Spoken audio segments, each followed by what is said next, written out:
你好，欢迎每天听睡前故事，我是郭阿狸。今天我们来聊曹操最锋利的外脑，那个叫郭嘉的男人。公元208年冬天，赤壁战场几十万大军连同战船起被大火吞没曹操，带着残部在冰冷的泥沼里狂奔，好不容易逃回南郡。在战后那场惨烈的复盘会上，这位刚刚经历最大规模翻车的枭雄突然当着有高管的面失声痛哭，他哭的不是死去的士兵，不是烧光的船只，而是毫无遮掩地吼出一句把在场所有人彻底得罪的话：要是郭奉孝还在，我绝不会输成这样。这句话的潜台词冷得刺骨，相当于 CEO 当众指着董事会全体成员的鼻子骂你们，加起来还不如一个死人，能让一代枭雄在彻底破产的绝境里彻底崩盘的家伙竟然只活了38岁。郭嘉到底往曹操的决策系统里植入了什么算法，让他死后整个集团瞬间暴露出一个致命漏洞，并直接导致这场史诗级翻车。把时间倒回12年前，公元196年，我们先看看那个一穷二白的平民青年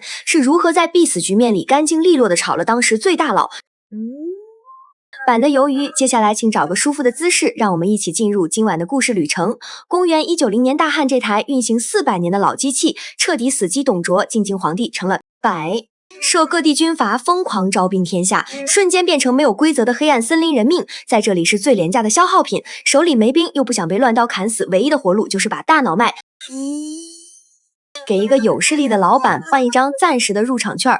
郭嘉当时20出头，出身颍川平民知识分子，没钱没背景没军队，手里唯一的筹码就是那颗极度冷静算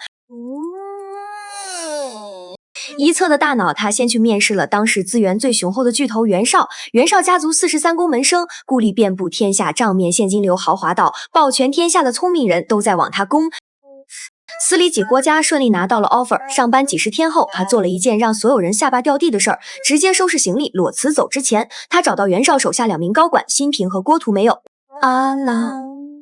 抱怨待遇，没有抱怨不被重用，他只是用最冷酷的语气给这家天下第一大公司做了一次彻底的系统体检。郭嘉说，袁老板太爱模仿古代周公那套理闲下士的表演，每天忙着见人，却根本不会用人公司，开会时间永远大于执行时间，一遇危机，高层意见永远分裂，老板自己又没决断力，这不是效率问题，这是一个结构性死局。在每天死人的乱世，跟着一个只顾面子没有危机处理能力的老板，看似进了大厂端了铁饭碗，其实是坐上了一艘表面镀金石正在漏水的泰坦尼克号撞上冰山那天，所有人都会给他陪葬。郭嘉拒绝给这种劣质系统打工头，也不回的走了。辞职后，他回到颍川老家，做了一个在乱世里极度反常的动作，闭门不出，不社交，不投简历，不找工作，像一个彻底隐形的观察者，冷冷看着外面血肉横飞。这一等就是整整6年。在三国这个酥绞肉机里，6年足以让无数人起起落落。20多岁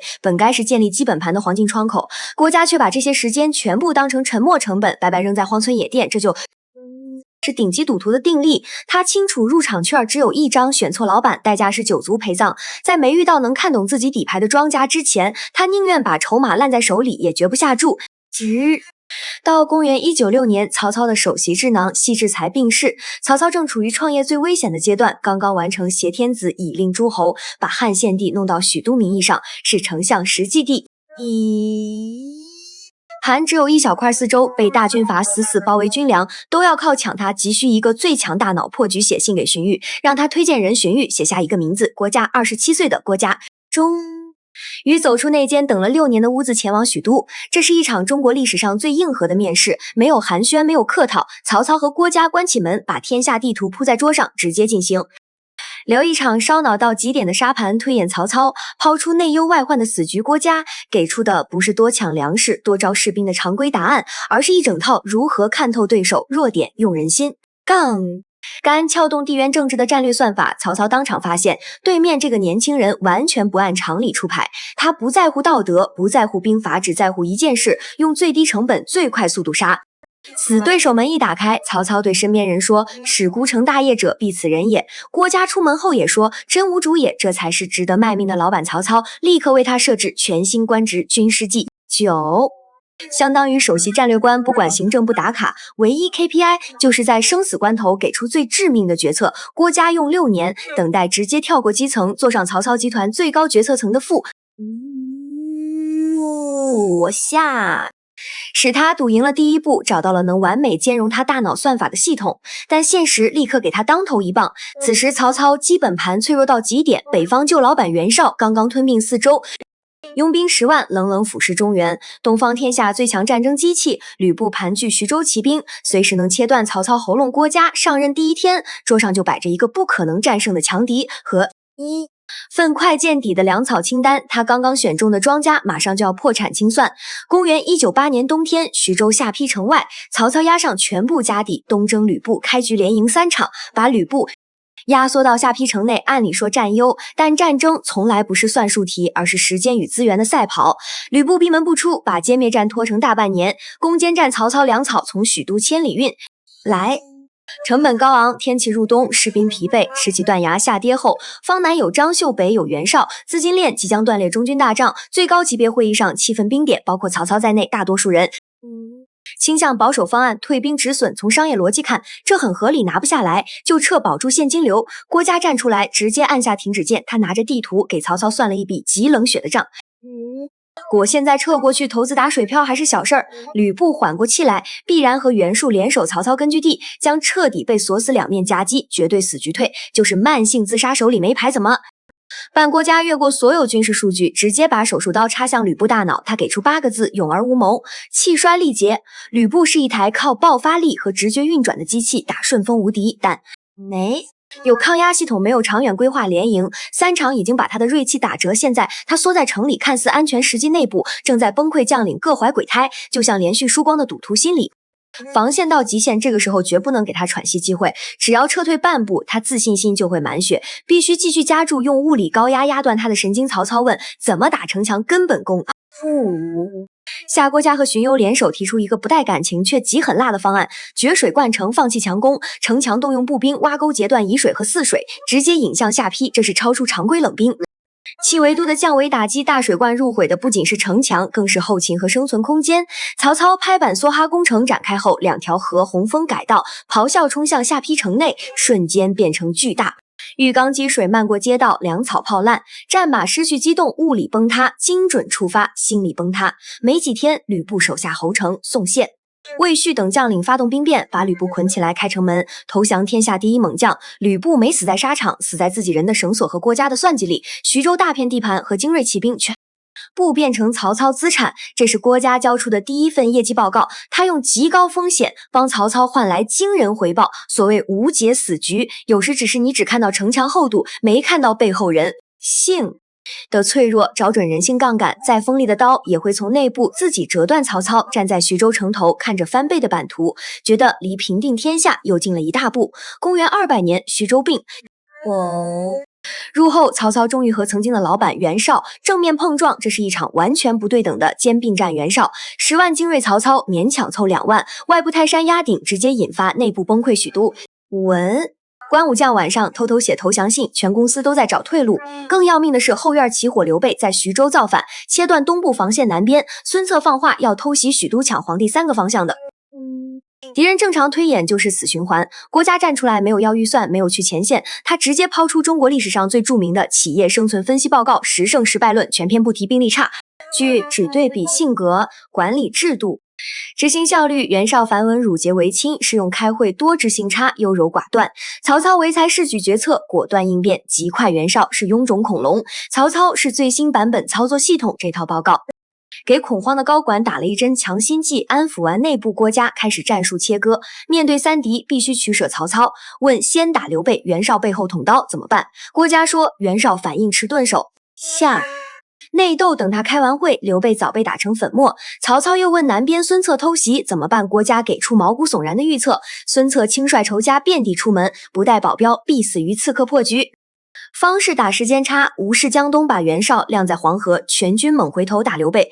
曹操直接梭哈大军，掉头扑向徐州。事实证明，郭嘉对人性的算计精确到发指。刘备还没反应过来就被打爆，关羽被俘。刘备抛妻弃子，逃去投袁绍。袁绍那边谋士田丰跪求出兵，袁绍却因小儿子生病拒绝。几个月后，江东传来消息，孙策打猎被刺客伏击，重伤身亡，3个死节被郭嘉用2份性格侧写和1个时间差干净斩断。曹操解除后，顾之忧带着完整基本盘和亢奋士气回到官渡牌桌，但脑透支开始显现，30岁的郭嘉在冷风中剧烈咳嗽，他把人性的弱点变成最锋利武器，却算不到自己肉体的极限。公元202年，袁绍吐血身亡，北方旁。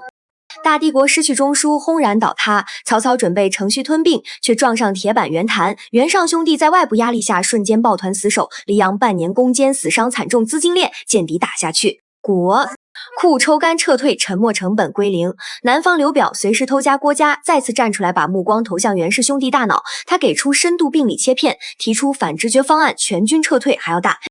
张齐古装作南下打刘表，逻辑冷酷极之，则相持，缓之而后征。外部压力消逝人性，贪婪立刻撕裂。血缘谋士们为了政治分红，会拼命拱火内斗。曹操听懂，段下令撤军，动静搞得很大。大军刚走，北方雪崩，兄弟俩拔刀相向，袁谭被打惨，走投无路，派人向杀父仇人曹操启降。曹操不费一箭拿下城门钥匙，反手灭掉袁谭，轻取邺城，整个北方核心版图兵不血刃装进口袋。郭嘉用一次战略后退，把最大军事集团从内部瓦解，所谓忠诚联盟，在利益和心理算计面前脆弱的不堪一击，但残局仍在袁尚。袁熙逃向乌桓，勾结塞外几万重装骑兵，这颗定时炸弹不出北方，永远睡不踏实。曹操提出北征乌桓，却遭全体高管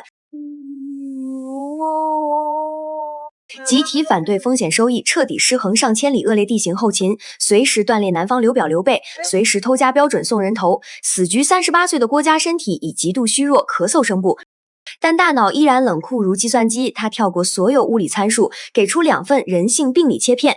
刘表是只会坐而论道的太平犬，防备刘备不敢给重兵，避按兵不动，乌桓帐。卓天显心里极度松懈，认定曹操不敢来方案，只有4个字：兵贵神速丢掉。所有辎重只带精锐轻骑兵，轻装急行军像无鞘快刀，直插心脏。在投资学上，这叫放弃风控全仓加杠杆梭哈。曹操拍板，大军启动。公元207年8月，轻骑兵扎进辽西荒野，暴雨冲毁道路。曹操启用古道出卢龙塞500里深山老林逢。山开路遇水填沟，体力压榨到极限，只剩生存本能和铁纪律支撑。爬上白狼山，距离柳城还有200里时，先头部队突然撞上乌桓首领蹋顿亲率的几万利骑兵，双方遭遇太突然，乌桓阵型微乱。曹操把指挥权交给张辽，不要防守，全军出击。疲惫骑兵像饿狼借山势，撞进中军乱军之中，斩杀蹋顿乌桓。瞬间系统崩溃，20多万人投降，袁氏兄弟只剩几千残兵，逃往辽东，战略大胜。但物理清算，开始撤退，路上遭遇罕见寒冬道路，无水士兵挖地30多丈才渗浑水粮食，断绝杀马冲击，靠绞死马肉往回挪。颠簸马车里38岁的郭嘉躺在里面，生命迅速流失。过去11年超频运转的大脑，终于被自己定下的极限行军压垮他，用命换来曹操。整个北方绝对控制权筹码交割完毕，死神来收账。大军艰难返回郭嘉，病情失控。曹操来到病榻前，53岁枭雄眼中满是恐慌。郭嘉没有托付妻儿，没有写感人遗书，他把目光投向南方，给出最后忠告：北方战役结束，曹操必然南下，但南方有长江天险，有陌生水军，有上尉侧写的孙权周瑜决策系统。我这套高杠杆心理战，因为有我在实时风控，我不在了，你千万别再梭哈跨界，人力算计再精准也填不平自然天险和信息红勾。他试图把曹操从发烫的战争机器上拉下来，切换稳扎稳打模式，可惜肉体崩溃比战略交接更快。公元207年，38岁的郭嘉闭上眼睛，郭嘉死后，曹操当着众多高管的面失态痛哭，他指着这帮人说：诸君年皆孤辈也，唯奉孝最少天下事。靖欲以后，士属之而终年夭折。灭翻译成白话，你们岁数都跟我差不多，只有奉孝最年轻。我本打算平定天下后，把公司未来和权力交接全托付给他，结果他死在半路，这就是命啊！这不是简单痛失战友，这是各创始人在权力传承危机时的绝望呼喊。郭嘉的死抽空了曹操集团未来20年的顶层设计，更致命的是带走了那套剑走偏锋却万无一失的风控算法。曹操却保留了连续梭哈的赌徒惯性。仅仅1年后，公元208年，赤壁大火燃起，曹操站在摇晃的战船上，看着连环船在烈焰中烧成黑炭，败退途中。在乌林泥泞小道上，他突然停下，在冰冷冬雨中仰天大哭。郭奉孝在不使孤，至此如果郭嘉还在，绝不会让我落到今天这个地步。赤壁从头到尾就是真对。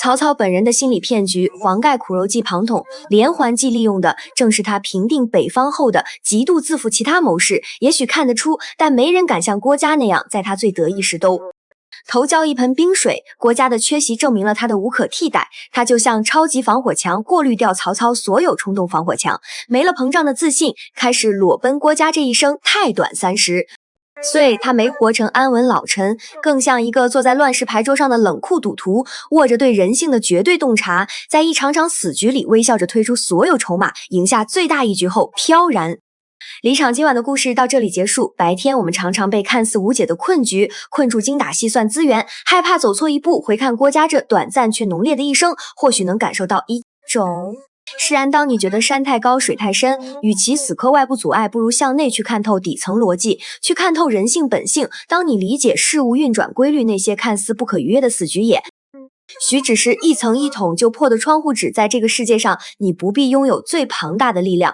你只需要拥有一双看得最清的眼睛。夜深了，愿你拥有一个安稳香甜的夜。晚安。